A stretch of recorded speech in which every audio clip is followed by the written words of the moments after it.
12월 8일 금요일 황장수의 뉴스 브리핑 시작하겠습니다. 자, 제 별별 특강이요. 이번 해는 제 5강으로 12월 13일 수요일 오후 6시 반에 시작하려고 하고 있습니다. 이번에 별별 특강의 주제는 당신의 정치적 열정은 정상입니까? 라는 주제로 하는데요. 1부에서는 빗나간 정치적 열정에 대해서 이야기하고 2부에서는 정치적 에너지의 발산, 올바른 방법은 하는 주제로 하려고 이렇게 하고 있습니다. 회원분들에 한하여 참여가 가능하고 방청을 부탁드립니다. 또 오시면 제가 불편하게 질의를 할까봐 이제 화면에 잡히니까 그런 게 불편해서 안 오시는 분도 계신데요. 미리 이야기를 하시면 그분에게는 질문을 하지 않도록 하겠습니다. 근데 우리가 민주시민으로 진정한 좌파식 민주시민이 아니라 합리적인 민주시민으로 성장해 가기 위해서는 합리적 토론을 해가는 방법을 배우는 것도 그 과정이라고 생각합니다. 요즘 비트코인에 대한 관심과 우려가 급증되고 있는데요. 제가 주말에 컬처팝 코너에서 비트코인은 광풍이다. 그래서 굉장히 위험할 수 있다라고 이렇게 해설을 하고 있습니다. 많은 시청을 바라고요. 저한테도 비트코인에 대해서 언급을 해달라는 이야기가 많았습니다. 또 주말에는 월드 인사이드에는 전 세계를 휩쓸고 있는 포퓰리즘 정치에 대해서 이야기를 했습니다. 많은 시청 바랍니다. 자, 그 일부 금요 칼럼 들어가기 전에요. 요즘 아파트 경비원 어르신들이 최저임금으로 10,000명이 넘는 경비원이 올겨울에 일자리를 잃을 거라고 전망되고 있습니다. 그분들요, 기껏 해봤자 솔직히 최저임금도 안 되는 100만 원 조금 넘는 돈을 받으시는 분들인데 그 일자리도 좋은 일자리라고 거기 들어가기 위해서 정말 애를 쓰는데요. 자, 그럼에도 그 일자리는 힘들고 어려운 자리죠. 그런데 그 일도 지금 마음 놓고 못하게 됐다는 겁니다. 자, 어려운 분들을 위해서 최저임금을 올리자 됐는데 정말로 어려운 어르신들이 10,000명이나 해직이 된다면 이 정책이 무슨 필요가 있겠나 생각이 들고요. 요즘 서울대생들이 필기 거래소를 개설했는데 한 학기에 수업한 필기를 5,000원에 사고 팝니다. 참 기가 찬 이야기입니다. 제 후배들이기도 한데 이쯤 되면 대학이 무엇 때문에 존재하는가, 대학생들의 수준이 정말 이것밖에 안 되는가에 대해서 안타까움을 금할 수 없습니다. 제가 학교 다닐 때 저도 필기 잘 안 했습니다. 관심이 있는 종목에, 과목에 일부 들어갔습니다만은 수업에 잘 들어가지도 않았고 또 들어가도 거의 필기를 안 했어요. 사실 시험 칠 때 어려움이 많았습니다만은 남한테 노트 좀 빌려달라 말하기 싫어서 그냥 애플을 받을 망정 그냥 그대로 갔었습니다. 근데 사람이 자존심도 좀 있고 또 자신의 행동에 대한 대가도 감수해야지 이러면 되나. 참 청춘들이 썩어가는 것 같습니다. 자, 금요 칼럼 시작하겠습니다. 자, 오늘 금요 칼럼은요. 위험한 문정부의 북핵 평화 구상. 자, 그런데 이 부분을 위해서 지금 많은 모험을 하고 있습니다. 그 모험의 결과가 문 정권의 구상대로 가면 좋은데 벌써 북한을 올림픽에 참가시켜서 어떻게 해보겠다라는 구상 자체도 지금 위태로워져 가고 있고요. 미국이 지금 올림픽 참가를 지금 현재까지 유보하는 일이 지금 발생하고 러시아의 국가적인 차원의 올림픽 참가가 거부되었습니다. 그래서 지금 평창 올림픽을 둘러싸고 심상치 않은 현상들이 나타나고 있는데 2부에서 자세히 이야기하겠습니다만은 지금 트럼프가 어제 갑자기 예루살렘을 이스라엘의 수도로 인정하면서 성동격서식으로 중동에서 한마디로 큰 불을 질러버렸습니다. 이 불은 쉽사리 꺼지지도 않을 거고 지속적으로 중동에서 엄청난 논란이 될 것입니다. 그런데 북핵에 모두가 관심을 집중하고 있는 찰나에 트럼프는 갑자기 중동에서 큰 불을 질렀는데요.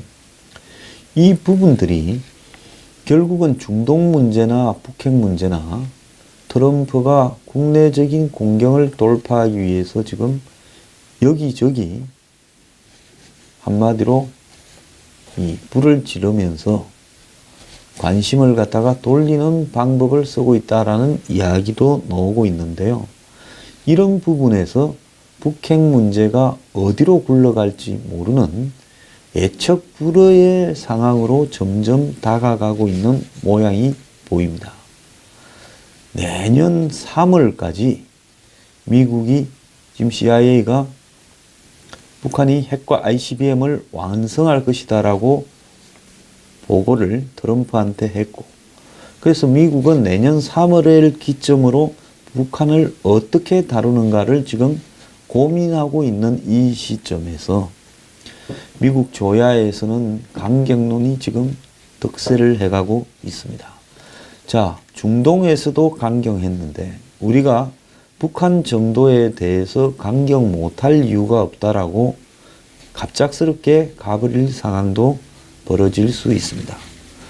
자, 문 대통령이 생각하는 북핵의 평화적 해결 구상이라는 것은 매우 단순합니다. 북한이 핵을 가졌다라는 부분을 사실상 인정해 주면서 평화협정을 맺어서 북미가 서로 타결을 하자. 그렇게 가기 위한 과정에서 중국이 주장하는 쌍중단 쌍계에 우리도 뜻을 같이 한다. 그래서 북한과 중국이 원하는 방향으로 틀어주고 그냥 전쟁을 막자라는 것이고, 거기에는 미국이 봤을 때는 한국은 미국을 배신하고 북한과 중국의 편에 붙는 것 아닌가라는 의심을 가질 수 있고, 이미 일본은 그렇게 생각을 하고 있습니다. 자, 이런 상황에서 미국이 순순히 그래 너희끼리 잘 해먹으라 라고 이야기를 하고 더러워서 우리는 떠난다라고 할 것이냐. 그렇게 되면 한국 국민들은 그야말로 이제는 중국과 북한의 영향력 아래서 한국 경제가 붕괴되는 현상을 멀지 않아 구경할 수 있을 겁니다. 전쟁을 막아야 된다. 선제 타격을 막아야 된다. 전쟁 반대 평화를 외치면서 그래 전쟁은 나지는 않겠지만은 그 대가로 나라 경제가 붕괴되고 그야말로 한국이 중국의 영향력 안에 들어가고 북한과 이 남한 사이에는 무슨 평화 연방제 같은 이야기들이 오고 가면서 대한민국은 종북 좌파의 천국이 되는 모습을 서서히 목격하게 될 겁니다. 근데 미국의 입장에서는 이렇게 정리하고 떠나버리자라는 입장도 있지만은 다른 한편으로 너희들끼리 문제는 그렇게 정리해 줄 수 있는데 북한이 ICBM을 가지고 미국을 공격하려고 하는 문제에 있어서 과연 저 북한이라는 나라를 ICBM만 없애고 핵을 가지게 인정해주면 믿을 수 있겠는가? 또 세월이 지나면 또 미국을 협박할 것이다. 그러면 미국은 언제까지 북한에 끌려다녀야 되는가? 한국만 생각하지 않는다면 차라리 이참에 한번 정리를 해버리는 것이 좋지 않겠는가 하는 것이 미국의 입장일 수도 있습니다. 한국이 미국을 그렇게 뒤통수를 때린다면 중국, 북한과 더불어서요. 미국 또한 한국의 입장을 생각지 않고 우리도 때릴 수 있다라는 입장이 마찬가지로 나올 수 있죠. 우리가 지금 북한의 핵에 의해서 미국 전 도시가 위협을 받는데 한국 당신도 그 피해의 당사자이자 북핵의 궁극적인 목표는 남한의 적화, 미군 철수에 의한 남한의 적화인데 미국도 다 알고 있어요. 그런데 너네들은 마치 우리 문제인 양 떠넘기면서 너네들은 빠져나가려고 한다.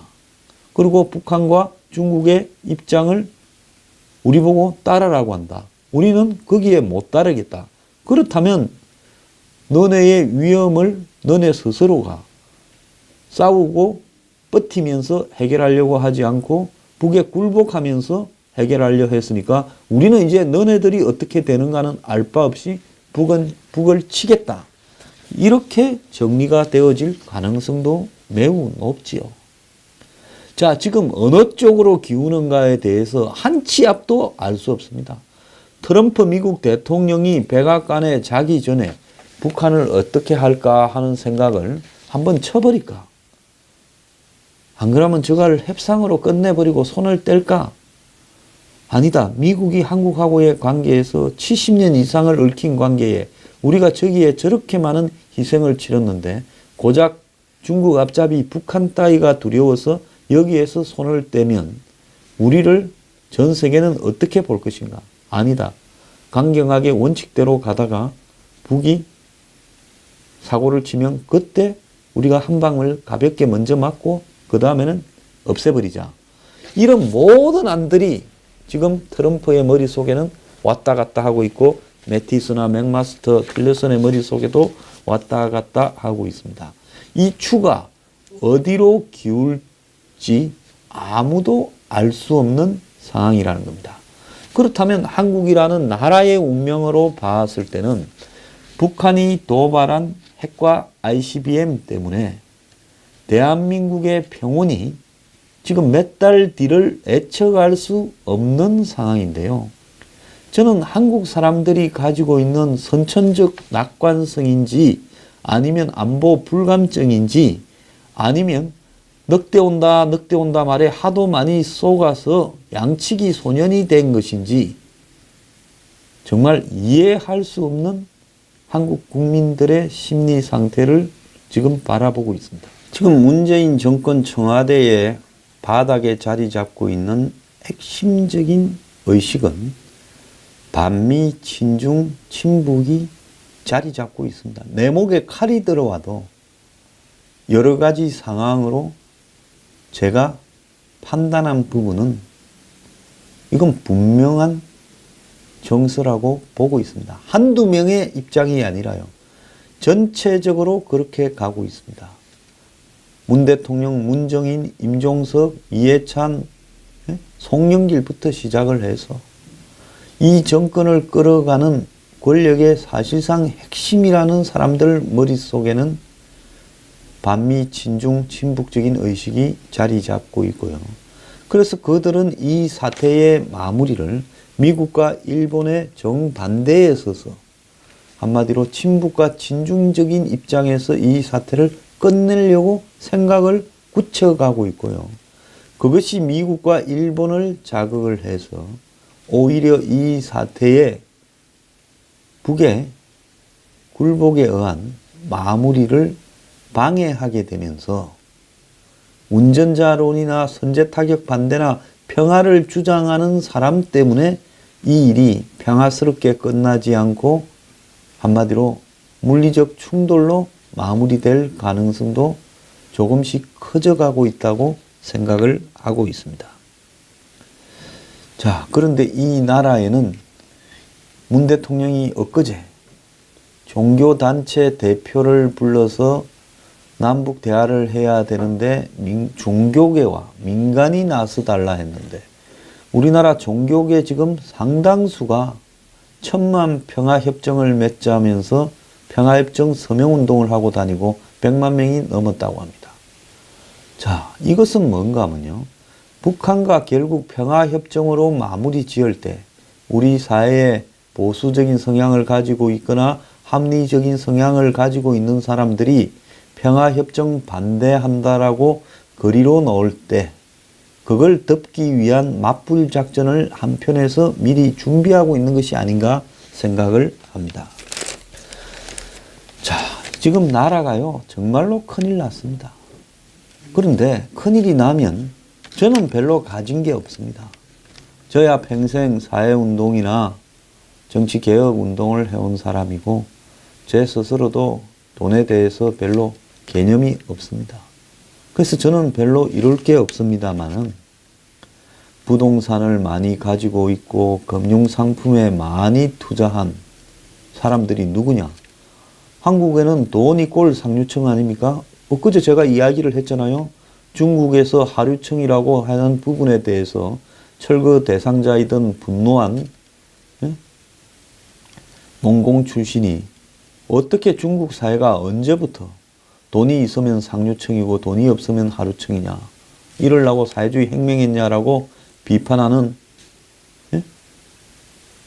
정말 절규를 우리가 봤습니다.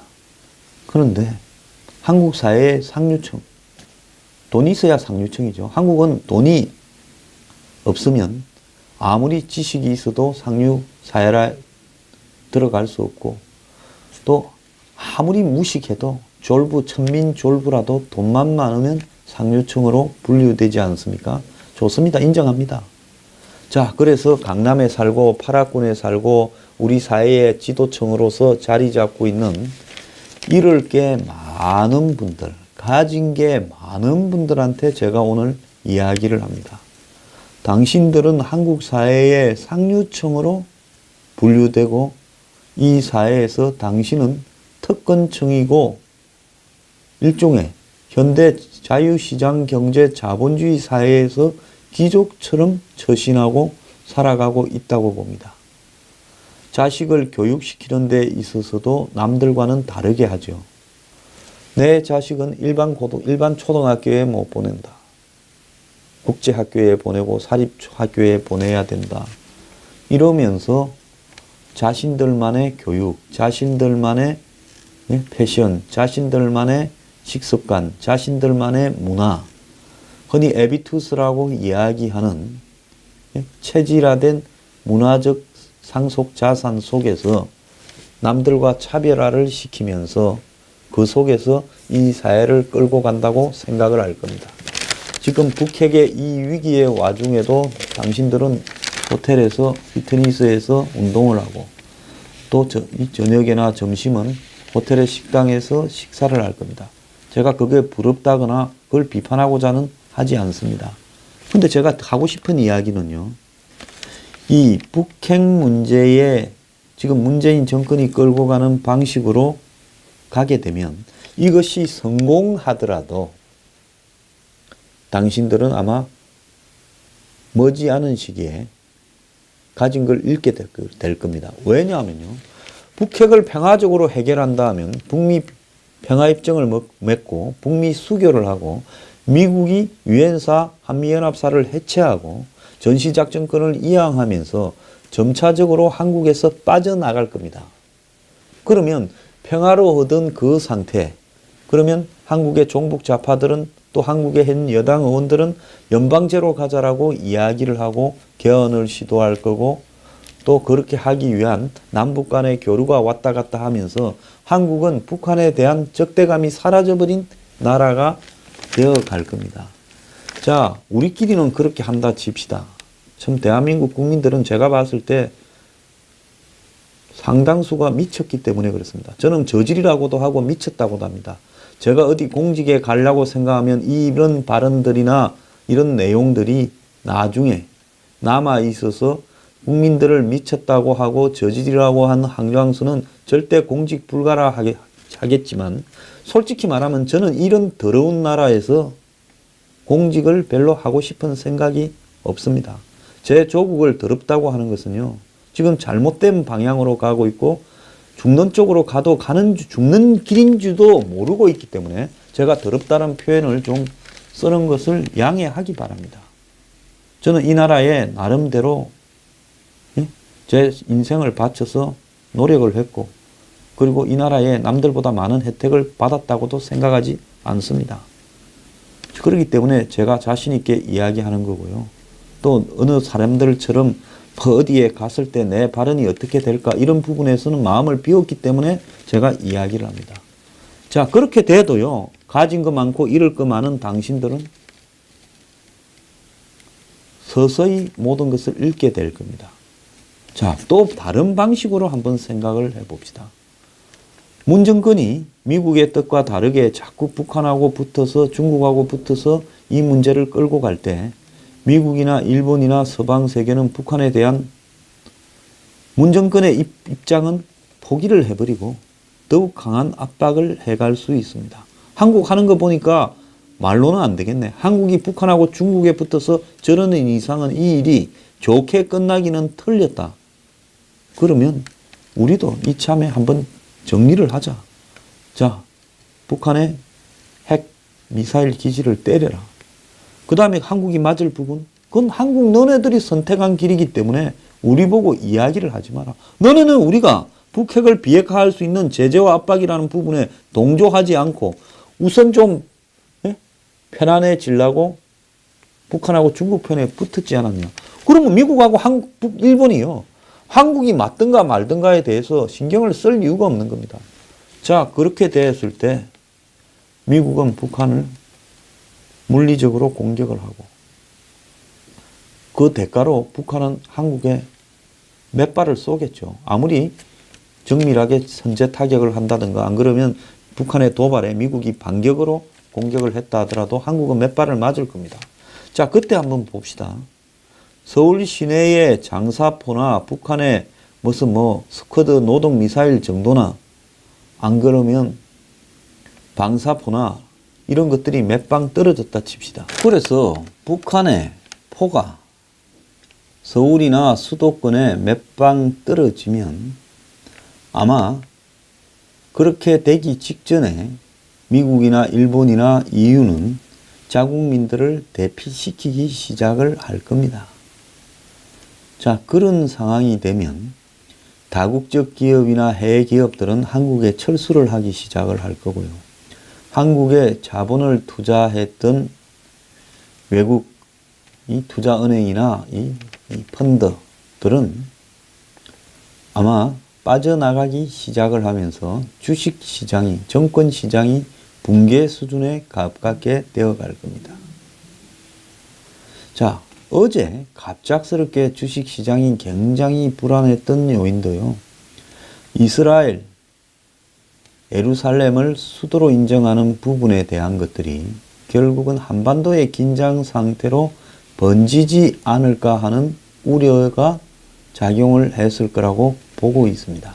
수도권에 북한의 포만 몇 발 떨어지게 되면 아마 서울 집값은 그야말로 휴지 조각이 될 겁니다. 한 평에 1억이니 한 평에 4천만 원이니 명품 아파트니 명품 주상 복합이니 이런 것들이 다 무슨 소용이 있겠습니까? 가진 게 많고 잃을 게 많은 당신들의 재산은 금융상품이나 부동산 상품이나 동시에 다 휴지 조각이 되어 갈 겁니다. 대한민국의 통화요. 요즘 비트코인 광풍처럼요.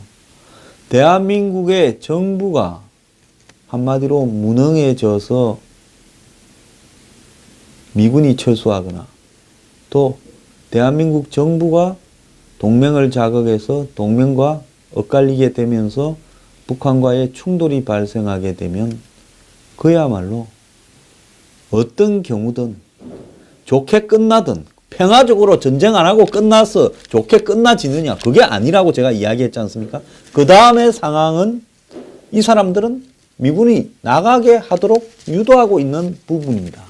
자기들은 아니라고 하겠지만은 그렇게 되면 나갑니다. 자, 그러지 않고 또 한국은 뺐다가게 뒤통수를 때리고 있는데 미국과 일본은 북한을 압박하는 상황에서 합의가 되지 않은 상황에서 우발적 충돌이 발생하고 미국이 공격을 하면 그때도 여러분들의 가진 건 잃게 됩니다. 솔직히 말하면 빨리 잃느냐 천천히 잃느냐의 차이지. 그래도 빨리 잃으면요 어느 순간에 빨리 회복될 수도 있어요. 천천히 잃으면 영원히 다 잃죠. 월남에 한번 보십시오. 월남에서 그 중국의 화교들이 어마어마하게 사실은 월남 사람하고 똑같이 살은 겁니다. 구별도 안 가요. 수백 년을 월남에 와서 중국의 화교들이 돈을 월남 상권을 장악했습니다. 월남이 공산화가 되면서요.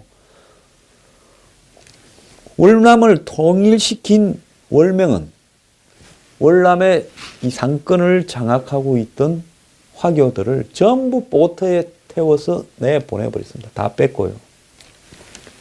그래서 분노한 중국이 베트남과 전쟁을 붙었다가 며칠 만에 휴전을 한 거 아닙니까? 제가 이런 이야기를 하는 거는요. 지금 국민들은 뭘 어떻게 해야 될지 상황 파악을 못하고 있습니다. 이 속에서요. 맹색이 대한민국 상류층이라고 여론지도층이라고 하는 당신들이 정신을 차리지 못하고 이 와중에도 비트코인 투기니 어쩌니 이렇게 하면서 하이 뭐 정권이 어떻게 바뀌든 우리는 부동산만 오르면 되고 우리는 주식만 오르면 되고 비트코인 같이 투자할 것도 많이 생겨서 좋다 이 짓 하고 다니다가 당신들이 누리는 행복은 하루아침에 다 사라질 수 있다는 겁니다. 그래서 제가 하는 이야기는요. 많이 가지고 많이 알고 정보도 많고 이 오피니언 리더로서 영향력도 크다 하면요. 가진 거 잃을 거 많은 대한민국 상류층들이요. 이 사태를 막기 위해서 노력을 해라는 겁니다. 그래서 문 정권이 이야기하는 평화의 허구성도 지적을 하고요.